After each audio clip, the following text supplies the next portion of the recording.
Hi friends, morning. I am Dr. Ashutosh Gupta. I am a consultant in fetal medicine. So today we are going to talk about an NIPT or NIPS.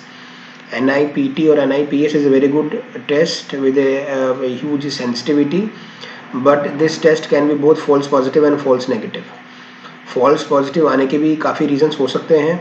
We can have a confined placental mosaicism in the placenta. We can have a mosaicism in the fetus. We can have a vanishing fetus.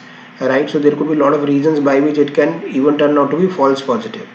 Whenever it is abnormal, it needs to be followed up by doing the ultrasound as well as by doing an amniocentesis, which is a confirmatory test, so as to identify what is the current status and the exact status of the fetus.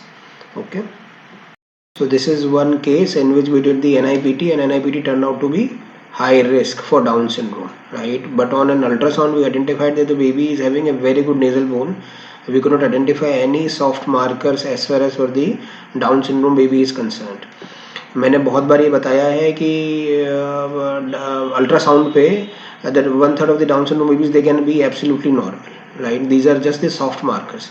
Absent nasal bone होने के बावजूद भी 40% ही downs होता है, तो 60% they can have some issues regarding the nasal bone other than Down syndrome.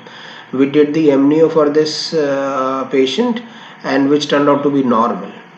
So meaning thereby that high risk of NIPT needs to be followed up by doing the ultrasound as well as by an amniocentesis.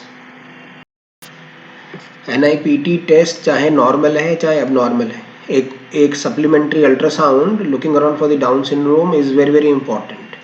So if the nasal bone is absent, it mandates for an amniocentesis. If it is in high risk for Down syndrome in NIPT, an amniocentesis is also mandated so as to identify the confirmation of the NIPT abnormality that we have identified.